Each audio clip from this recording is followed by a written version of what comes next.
differential equations la linear equation with constant coefficient la particular integral find out பண்றதுக்கான 3 cases பார்த்தோம். இது fourth case, that is last case. Exists in the form ஒரு f of d, that is f of d into y which is equal to x அப்படின்னா அந்த x வந்து e power ax இருந்தால் என்ன பண்ணணும், cos x sin x இருந்தால் என்ன பண்ணணும், அதை e power ax into vன்னு இருக்கும். v is a function of x இருந்தால் எப்படி பண்ணணும் அப்படிங்கிறத பார்த்தோம். இந்த இடத்துல x is a form of x power m as a power of x, m being positive integer, positive integer அப்படின்னு கொடுத்துருக்காங்க. தட் இஸ் எக்ஸுக்கு பவரில் ஏதோ ஒரு நம்பர் எக்ஸ் இருக்கும், அதோட பவரில் ஏதோ ஒரு நம்பர் இருக்கும், that is a positive integer அப்படின்னு சொல்லியிருக்காங்க. To evaluate using binomial theorem நம்ம அதை சால்வ் பண்ணுவோம். அது என்ன அப்படிங்கிறத பற்றி ப்ராப்ளத்தில் பார்க்கலாம்.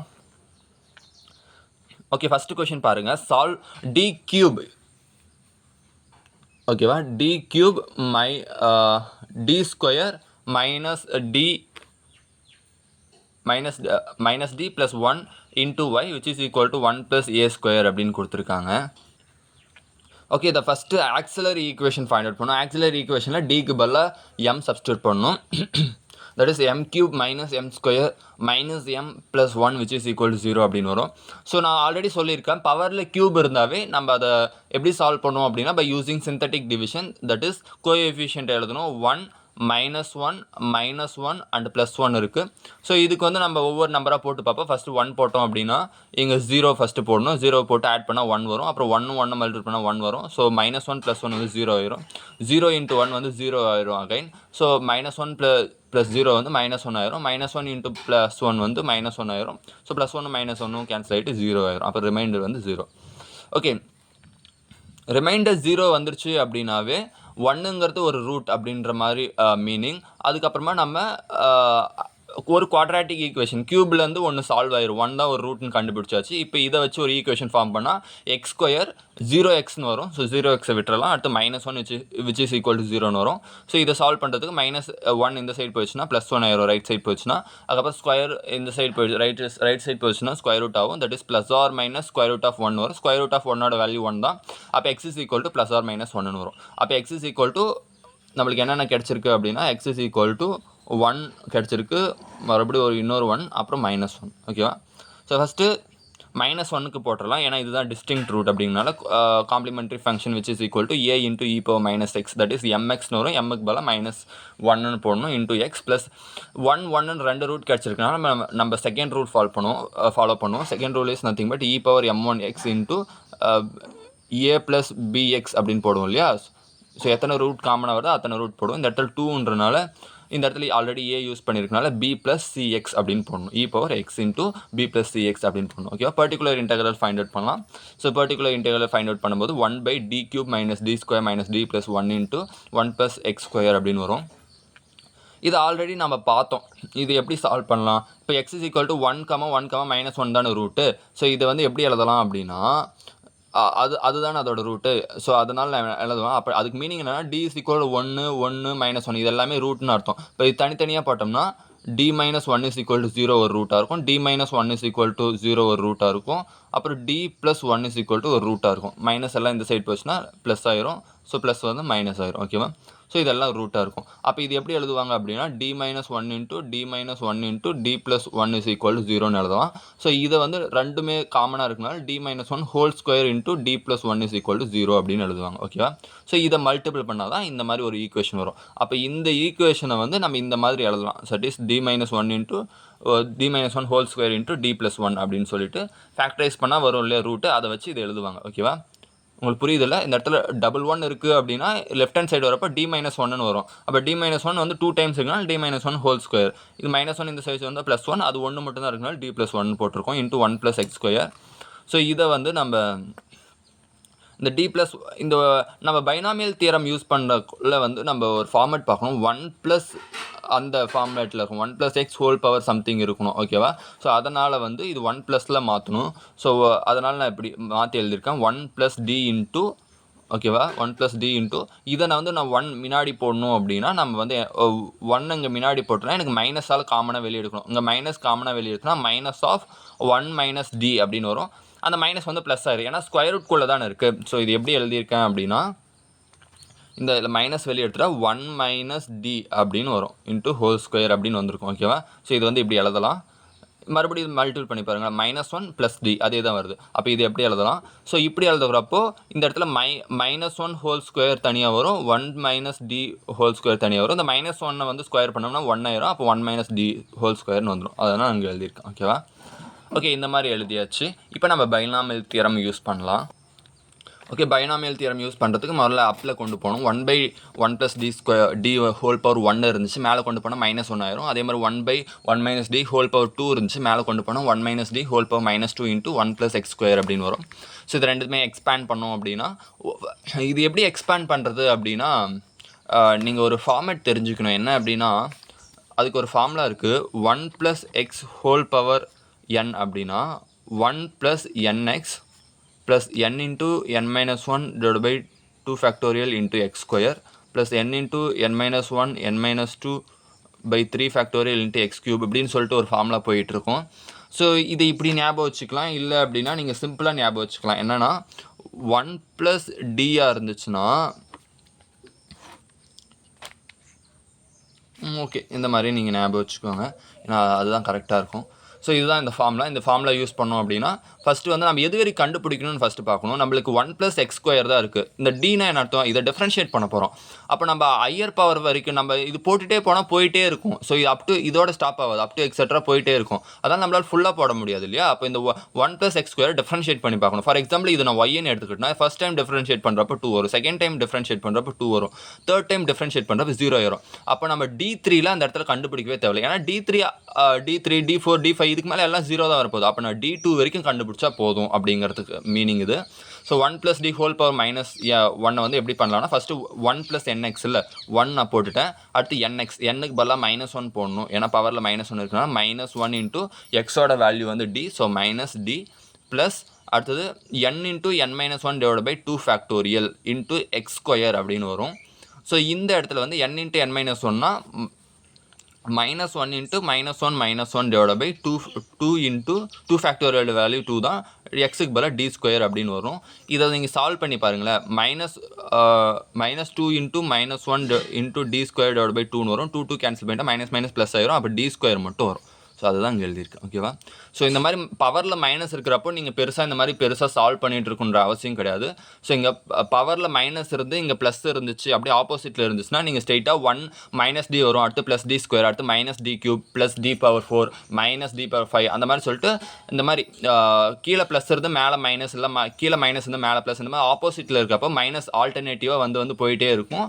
அண்டு இங்கே ஃபஸ்ட்டு 1 இங்கே d இங்கே அந்த -1 இருக்கிறப்போ நம்ம இந்த மாதிரி போட்டுட்டு போயிட்டே இருக்கலாம். இதை நம்ம பெருசாக யோசிக்கணுன்ற அவசியம் இல்லை. ஸோ ஆனால் 2 இருக்கிறப்போ, பவரில் வேறு பவர் இருக்கிறப்போ நம்ம யோசிக்கணும். தட் இஸ் எப்பயும் போல் 1 + nx இல்லையா. ஸோ இதுக்கு மேலே இதை போட முடியாது. ஏன்னா இங்கே எக்ஸ் ஸ்கொயர் இருக்குல்ல, இங்கே ஃபஸ்ட்டு எக்ஸ் இருந்து எக்ஸ் ஸ்கொயர் இருக்குது, அடுத்து x கியூப் வந்துடும். x கியூப்னா d power cube, d cube நம்ம கண்டுபிடிச்சா என்ன வரும்? 0 ஆயிரும். அதனால இதோட ஸ்டாப் பண்ணிக்கலாம். அடுத்தது இதை சால்வ் பண்ணுறப்போ 1 + nx, 1 + nxோட வேல்யூ இங்கே மைனஸ், இங்கேயும் மைனஸ் இருந்துச்சுன்னா எனக்கு வர டேர்ம் ஃபுல்லாக ப்ளஸ்ஸாக தான் இருக்கும் ஓகேவா. ஸோ இந்த இடத்துல ரெண்டு இடத்துலையும் ப்ளஸ் இல்லை ரெண்டு இடத்துலையுமே மைனஸ் அப்படின்னா எனக்கு வர டேர்ம் ஃபுல்லாக ப்ளஸில் தான் இருக்கும் அப்படிங்கிறது ஞாபகம் வச்சுக்கோங்க. ஆல்டர்னேட்டிவ் சைனாக இருந்தால் தான், அதாவது ஒரு இடத்துல ப்ளஸ் ஒரு இடத்துல மைனஸ் இருந்தால் தான் எனக்கு பாசிட்டிவ் நெகட்டிவ் வந்துகிட்டே இருக்கும். ரெண்டு இடத்துலையுமே நம்மளுக்கு தெரியும் ++ம் ப்ளஸ் தான், மைனஸ் இன்ட்டு மைனஸும் ப்ளஸ் தான், அதனால ஃபுல்லாகவே ப்ளஸ் தான் வரும். ஆனால் plus into minus, minus into plus வந்து மைனஸ் வரும் இல்லையா. ஸோ அந்த மாதிரி ஞாபகம் வச்சுக்கோங்க. ஸோ 1 + nx, ஸோ nx, அதனால் நம்ம சைனை பற்றி கவலைப்பட தேவையில்ல. என்னோட வேல்யூ வந்து 2 இல்லை, ஸோ n இன்ட்டு எக்ஸோட வேல்யூ d, அடுத்து n into n - 1 divide by 2 factorial into x ஸ்கொயர்னு வரும். ஸோ எக்ஸ் ஸ்கொயரோட வேல்யூ d ஸ்கொயர் அப்படின்னு போட்டுடலாம். ஸோ n இன்ட்டு n - 1 அப்படின்னா n into -2 into -2 -1 divided by 2 factorial வரும். இதை சால்வ் பண்ணோம்னா -2 into -3 divided by 2, 2 கேன்சல் ஆகிட்டா மைனஸ் ப்ளஸ் ஆயிடுச்சுன்னா 3 மட்டும் வரும். அப்போ 3d ஸ்கொயர். அதுக்கப்புறம் நம்ம கண்டுபிடிக்க தேவையில்லை, ஏன்னா d கியூப் வந்துடும். d கியூபுங்கிறது இது 0 ஆயிரும் அப்படின்னா d ஸ்கொயர் வரைக்கும் கண்டுபிடிக்கும். அப்போ 3d ஸ்கொயர்னு வரும் ஓகேவா, இன்ட்டு 1 + x ஸ்கொயர். இப்போ இதை நம்ம சால்வ் பண்ணணும். சால்வ் பண்ணுறதுக்கு இந்த 1 வந்து இந்த 3 டேர்ம் கூடமே மல்டிபிள் ஆகும். That is 1 × 1 1, 1 × 2d 1 × 3d square 3d square வரும். அப்புறம் இதை மல்டிபிள் பண்ணால் -d × 2d வந்து 2d ஸ்கொயர் ஆயிரும். அதுக்கப்புறம் இதை மல்டிபிள் பண்ணுறப்போ -3d கியூப் ஆயிரும். அதுக்கப்புறம் இந்த d ஸ்கொயரை 3 டேர்ம் கூட மல்டிபிள் பண்ணோம். அப்போ d ஸ்கொயர் அடுத்தது 2d power 3 plus 3d power 4 அப்படின்னு ஆகும். இப்போ இதெல்லாம் சால்வ் பண்ணோன்னா 1 2d அதுக்கப்புறமா இந்த 3d ஸ்கொயர் அப்படியே இருக்கும், -d அப்படியே எழுதியிருக்கேன், -2d ஸ்கொயர் -3 சரி அதுக்கப்புறம் இந்த d ஸ்கொயர் எழுதியிருக்கேன். இது எல்லாமே நான் கேன்சல் பண்ணிட்டேன். ஏன் கேன்சல் பண்ணிட்டேன்னா நம்மளுக்கு தெரியும் d ஸ்கொயர் வரைக்கும் தான் நம்மளுக்கு வேல்யூ வரும். d கியூபுக்கு d பவர் 4க்குலாம் நம்மளுக்கு வேல்யூ 0 ஆயிரும். அதனால் அதெல்லாம் நம்ம எடுத்துக்கணுன்ற அவசியம் இல்லை, அது ஆட்டோமேட்டிக்காக 0 ஆயிரும்ன்றனால அதெல்லாம் ஒமிட் பண்ணிடலாம். இப்போ இந்த டேர்ம் தான் இருக்குது, இதை சால்வ் பண்ணால் 1 இருக்கும், 2d - d வந்து d ஆயிரும், ப்ளஸ் 3d ஸ்கொயர் இங்கே ஒரு d ஸ்கொயர் இருக்குது, தட் இஸ் 4d ஸ்கொயர், 4dலேருந்து -2 போயிடுச்சுன்னா ப்ளஸ் d ஸ்கொயர் அப்படின்னு வரும். ஸோ இப்போ இன்ட்டு 1 + x ஸ்கொயர். இப்போ இந்த 1 + x ஸ்கொயர் இந்த 3 டேர்முக்குமே வரும். ஃபஸ்ட்டு 1 கூட மல்டிபிள் பண்ணோன்னா 1 + x ஸ்கொயர் அப்படிங்கிறது வந்துடும். அடுத்து d கூட இது மல்டிபிள் பண்ணால் நம்மளுக்கு தெரியும் டிஃபரன்ஷியேஷன் ஆஃப் 1 + x ஸ்கொயர் என்ன, அது ஃபஸ்ட் டைம் டிஃபரன்ஷியேட் பண்ணோம் அப்படின்னா என் 2x வரும், அதனால் ஸ்ட்ரைட்டாக 2xன்னு போட்டுடலாம். அடுத்தது 2 × 2 அப்படியே எழுதிக்கிட்டேன், இன்ட்டு d ஸ்கொயர், இது ரெண்டாவது டைம் டிஃபரன்ஷியேட் பண்ண என்ன வருது 2 வருதா, அப்போ ஸ்ட்ரைட்டாக 2ன்னு போட்டுடலாம். ஓகேவா? ஸோ இதை மல்டிபிள் பண்ணால் 1 + x square + 2x + 2 2s are 4ன்னு வரும். அப்புறம் 2 + 4 + 1 வந்து 5 ஆயிரும். ஸோ 5 + 2x + x ஸ்கொயர்னு வரும். தட் இஸ் y = காம்ப்ளிமெண்ட், இதான் particular integral. y = complementary function plus particular integral இல்லையா, that is complementary function a e power - x + e power x × b + cx plus particular integral is nothing but 5 + 2x + x square அப்படின்னு வரும். That is a solution. y = இதுதான் இந்த ப்ராப்ளத்தோட solution.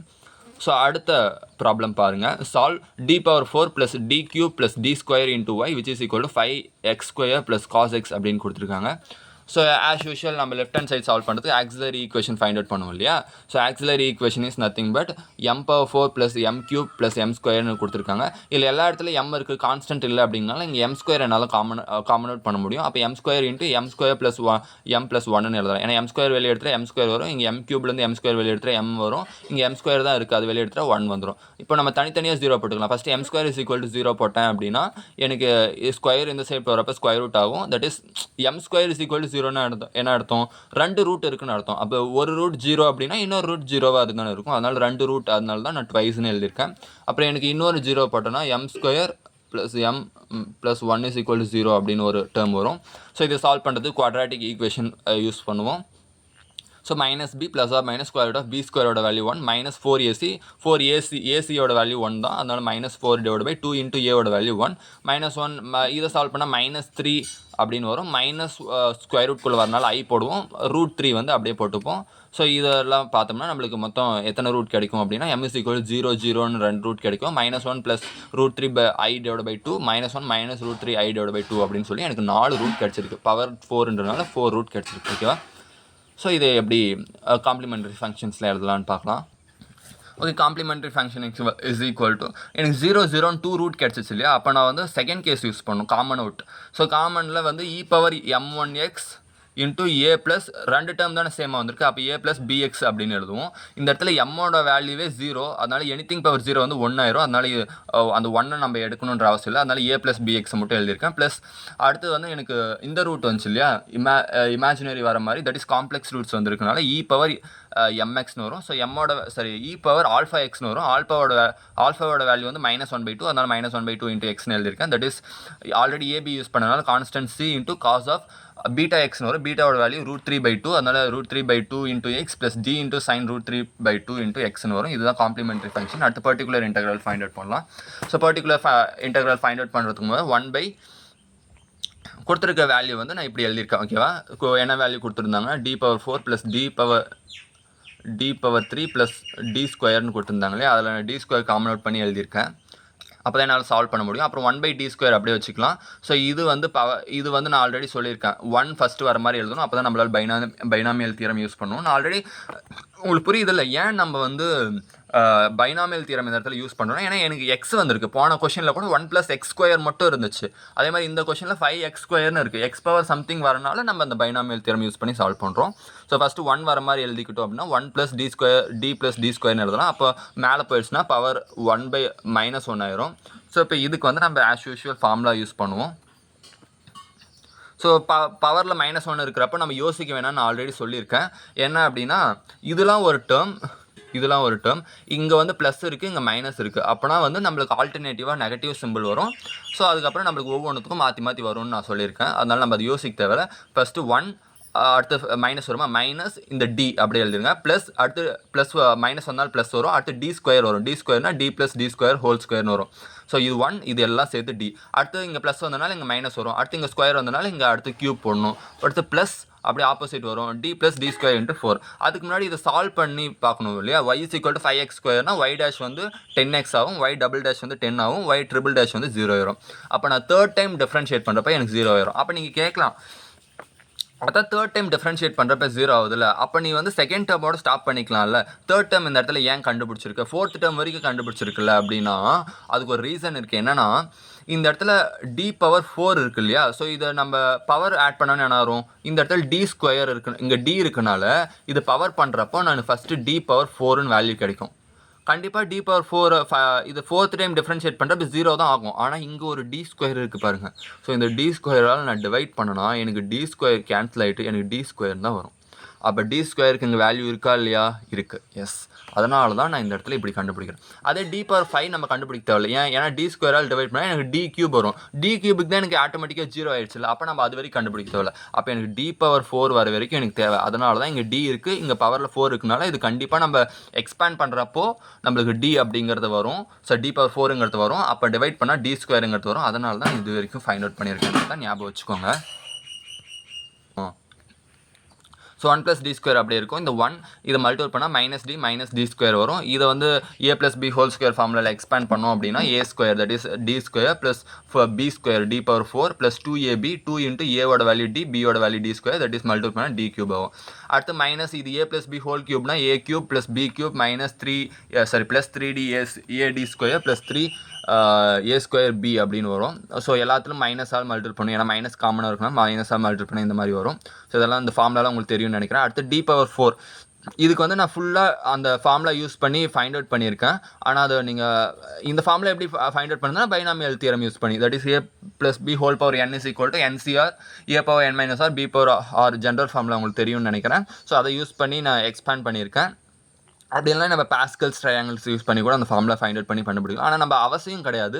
ஏன் அப்படின்னா ஏன்னா இது நம்ம 4 இருக்குனால ஒன்லி நம்மளுக்கு டி பவர் இது ஃபஸ்ட்டு ஃபார்முலாவில் கண்டிப்பாக டி பவர் 4ன்ற மாதிரி வரும். ஏன்னா ஸ்கொயர்னா எப்படி டி ஸ்கொயர் வருது, கியூப்னா எப்படி டி கியூப் வருது, அந்த மாதிரி பவர் 4 இருந்துச்சுன்னா ஃபஸ்ட்டு டி பவர் 4ன்னு வரும். அதுக்கப்புறமா எனக்கு கடைசி டேர்ம் மல்டிபிள் பண்ணால் 4 2 சார் 8 ஆயிரும். அடுத்த டேர்ம் வந்து எனக்கு 8 வரும். அதுக்கப்புறம் நடுவில் நான் என்ன வேல்யூ மல்டிபிள் பண்ணாலும் எனக்கு பவர் வந்து 4 விட அதிகமாக தான் இருக்கும் இல்லையா. இந்த இடத்துல பாருங்கள் 5 வரும். அடுத்தது அந்த மாதிரி பவர் வந்து எனக்கு ஹையஸ்ட்டாக தான் இருக்கும். ஏன் ஹையஸ்ட்டாக இருக்குன்னா இங்கே டி ஸ்கொயர் இருக்குது, இங்கே டி இருக்குது, அதை ஆட் பண்ணவே 3. அப்போ பவரில் 4 இருக்கிறப்போ அந்த மாதிரி அதிகமாக பவர் போகும். அதனால் நான் இது ஃபுல்லாக எழுதியிருக்கேன். பட் நீங்கள் எழுதணுங்கிற அவசியம் கிடையாது. எழுதினாலும் நான் கடைசியாக பாருங்கள் கேன்சல் தான் பண்ணியிருக்கேன். ஏன்னா இதுக்கு வந்து பவர் பாருங்கள் 5 வரும், இதுக்கு வந்து 2 2 சார் 4 ப்ளஸ் 5 6 வரும், அதுக்கப்புறம் 3 2 சார் 6 7 வரும், அப்புறம் 8 வருது. இது எல்லாமே கண்டிப்பாக 0 ஆயிரும். ஏன்னா இதை 8 டைம் டிஃப்ரென்ஷியேட் பண்ணுறப்போ 4 அதெல்லாம் டிஃப்ரென்ஷியேட் பண்ணுறப்போ 0 ஆயிரும் 5லாம். ஸோ அதனால் வந்து நம்ம அது வரைக்கும் கண்டுபிடிக்க தேவையில்லை. இதுலேயே நான் நிறைய விஷயம் கேன்சல் பண்ணியிருப்பேன். இந்த 1 மைனஸ் டி அப்படியே இருக்கட்டும். இந்த இடத்துல D square minus D square plus D square cancel ஆயிரும். டி பவர் 4 இந்த d பவர் 4 இங்கே ஒரு d பவர் 4 இங்கே ஒரு d பவர் 4 அப்போ 2d பவர் 4. அப்போ இங்கே மைனஸ் 3t மைனஸ் 3லேருந்து ப்ளஸ் 2 போயிடுச்சுன்னா மைனஸ் 1 மட்டும் இருக்குல்ல, அதனால் மைனஸ் d பவர் 4 மட்டும் இங்கே எழுதியிருக்கேன். ஓகேவா, கிளியராக. அடுத்தது இங்கே 2d கியூப் இருக்கு இல்லையா, இங்கே 2d கியூப் இருக்குது, இங்கே மைனஸ் d கியூப் இருக்குது, அப்போ ப்ளஸ் d கியூப் அதுதான் இங்கே எழுதியிருக்கேன். ஓகேவா. ஸோ இதுக்கப்புறமா இந்த d பவர் 6 கேன்சல் பண்ணிடலாம், இந்த d பவர் 5 எல்லாம் கேன்சல் பண்ணிடலாம். இதுக்கப்புறம் இந்த டேர்ம் எல்லாம் கேன்சல் பண்ணலாம், ஏன்னா அது எல்லாமே 0 ஆயிரும். இன்ட்டு 5x ஸ்கொயர்னு வரும். இப்போ வந்து நான் இந்த 1/d ஸ்கொயரை உள்ள மல்டிபிள் பண்ணணும். மல்டிபிள் பண்ணால் 1 into 1/d square 1/d square இதையும் மல்டிபிள் பண்ணணும். ரெண்டு டேர்மையும் நான் மல்டிபிள் பண்ணுறேன். ஸோ மல்டிபிள் பண்ணால் 1/d square into 5x square ஆகும். ஸோ இதை மல்டிபிள் பண்ணேன் அப்படின்னா டியும் இதில் ஒரு டியும் கேன்சல் ஆகிட்டு 1/d இன்ட்டு 5x ஸ்கொயர் ஆகும். அடுத்தது இது கூட நான் மல்டிபிள் பண்ணால் டி ஸ்கொயர்லேருந்து டி கியூப் கேன்சல் பண்ணால் ஒரே ஒரு டி மட்டும் இருக்கும். டி இன்ட்டு இதை மல்டிபிள் பண்ணால் 5x ஸ்கொயர் மைனஸ் அப்படியே இருக்கும். இதில் டி ஸ்கொயர் கேன்சல் பண்ணால் டி ஸ்கொயர் மட்டும் இருக்கும் இன்ட்டு 5x ஸ்கொயர் அப்படிங்கிற மாதிரி வரும். ஓகே, நான் ஆல்ரெடி ஸ்டார்டிங்லேயே நான் சொல்லியிருக்கேன் டி அப்படின்னா டிஃப்ரென்ஷியேஷன் அப்படின்னு சொல்லிட்டு வித் ரெஸ்பெக்ட் டு எக்ஸ், அதாவது d/dx அப்படின்னு அர்த்தம்னு சொல்லியிருக்கேன். அதே மாதிரி 1/dனா அது வந்து integration with respect to dx அப்படின்ற மாதிரி நான் சொல்லியிருக்கேன். ஓகேவா, இன்டெகிரேட் பண்ணும் வித் ரெஸ்பெக்ட் டு டிஎக்ஸ்னு. அப்போ 1/d² அப்படின்னு என்ன அர்த்தம் அப்படின்னா 1/dனா இன்டெகிரேஷன் ஒன் டைம் இன்டெகிரேட் பண்ணும் வித் ரெஸ்பெக்ட் டு எக்ஸை பொறுத்து. 1/d²னா டபுள் டைம் இன்டெகிரேஷன் பண்ணும் with respect to dx whole square அப்படிங்கிற மாதிரி அர்த்தம். அதாவது 2 டைம் எக்ஸை பொறுத்து டிஃபரன்ஷியேட் பண்ணும் அப்படிங்கிற மீனிங். அப்போ double integral 5x² into dx whole ஸ்கொயர்னு போட்டிருக்கேன். இதுக்கு அர்த்தம் என்னன்னா first time dx into dx, அதை தான் dx ஹோல் ஸ்கொயர்னு போட்டிருக்கேன். நீங்கள் dx² போட்டக்கூடாது, அப்படி கிடையாது. ஸோ dx இன்டூ டிஎக்ஸ் அப்படின்னு அதை தான் நான் வந்து dx² எழுதியிருக்கேன். -5 கான்ஸ்டன்ட் வெளியேற்ற integrate of x² into dx. இது வந்து டிஃபரன்ஷியேட் பண்ணோம்னா 5x² டிஃபரன்ஷியேட் பண்ணோம் ஒன் டைம் அப்படின்னா மேலே கீழே வந்துடும், மேலே ஒன்று மைனஸ் ஆயிரும் இல்லையா. ஸோ 5 2s are 10, 10xன்னு வந்துடும். மைனஸ் ஆஃப் இதோட 2 டைம் டிஃபரன்ஷியேட் பண்ணுறப்ப நான் ஆல்ரெடி இங்கே பார்த்துருந்தோம். ஸோ ஒன் டைம் டிஃபரன்ஷியேட் பண்ணால் 10x, டபுள் டைம் டிஃபரன்ஷியேட் பண்ணால் 10, ட்ரிபிள் டைம் டிஃபரன்ஷியேட் பண்ணால் 0ன்னு. ஸோ இந்த இடத்துல டபுள் டைம் டிஃபரன்ஷியேட் பண்ணால் 10 மைனஸ் அப்படியே இருக்கும். இந்த இது வந்து டிஃபரன்ஷியேட் பண்ணால் 10 ஆயிரும். ஓகேவா. ஓகே, இதை இன்டெகிரேட் பண்ணோம். ஃபஸ்ட் டைம் இன்டெகிரேட் பண்ணால் பவரில் ஒன்று ஆட் ஆகும். நம்மளுக்கு தெரியும் இன்டெகிரேஷன் ஃபார்மில் x⁴n இன்டெகிரேட் பண்ணால் x⁴n+1/n+1 இல்லையா. ஸோ அதனால இந்த இடத்துல ஸ்கொயர் இருக்குனால இது இன்டெகிரேட் பண்ணால் பவர் 3 ஆயிரும், அதுவே கீழே வந்துடும். So 5x⁴3/3 into dx. நம்ம ஒரு டைம் இன்டெகிரேட் பண்ணாலும் ஒரு இன்டெகிரல் dx கேன்சல் பண்ணிடலாம். அப்போ எனக்கு இன்னொரு இன்டெகிரல் 5x³/3 இன்டூ dxன்னு வரும். -5 இன்டூ இதை இன்டெகிரேட் பண்ணால் as usual x⁴3/3 power 1 add ஆயிரும், கீழே ஒன்று வந்துடும். +10x -10 அப்படியே இருக்கும். ஓகே, இது இன்னொரு டைம் இன்டெகிரேட் பண்ணுவோம். இன்னொரு டைம் இன்டெகிரேட் பண்ணால் ஆல்ரெடி இந்த 5/3 அப்படியே இருக்கட்டும். ஆல்ரெடி பவரில் 3 இருக்குது, +1 ஆட் பண்ணால் 4.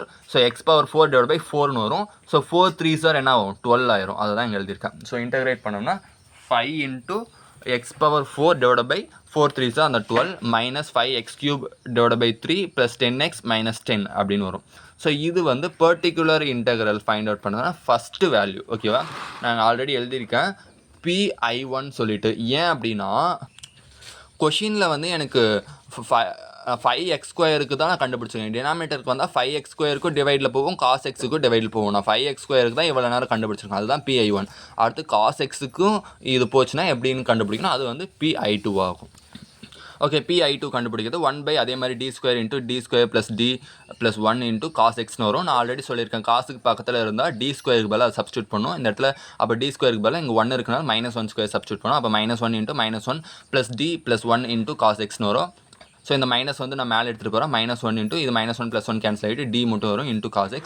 நான் ஆல்ரெடி சொல்லியிருக்கேன் d தான் நம்மளால் சப்ஸ்டியூட் பண்ண முடியும். d² வேணும். d² வேணும்னா நம்ம கான்ஜுகேட் பண்ணுவோம். ஸோ இந்த இடத்துல வந்து d மட்டும் தான் இருக்குனால நான் மேலேயும் கீழேயும் d ஆல் மல்டிபிள் பண்ணுறேன். அப்போ d ஆல் மேலேயும் கீழேயும் மல்டிபிள் பண்ணால் -d/d² இன்டூ cos xன்னு வரும். அகைன் d² பதிலாக -1² சப்ஸ்டியூட் பண்ணால் -d/-1 இன்டூ cos xன்னு வரும். ஸோ இந்த மைனஸும் இந்த மைனஸ் கேன்சல் ஆகிட்டு டிஃபரன்ஷியேஷன் ஆஃப் cos x வரும். Differentiation of cos x is nothing but -sin xன்னு தெரியும். அப்போ PI என்னது PI1 + PI2ங்கிறது தான் PI. ஸோ PI1 வந்து நான் ஆல்ரெடி கண்டுபிடிச்சிருக்கேன். 5x⁴4/12 5x³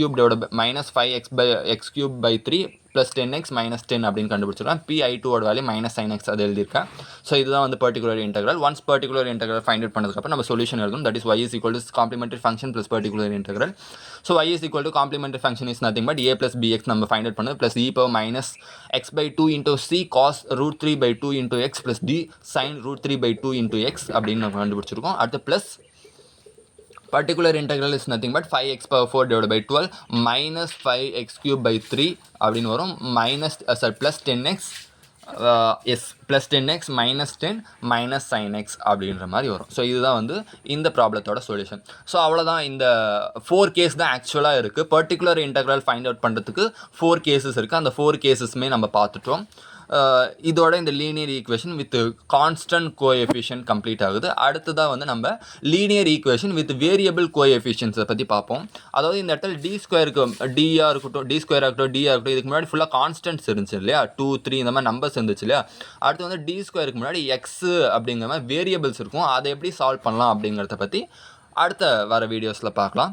thank you.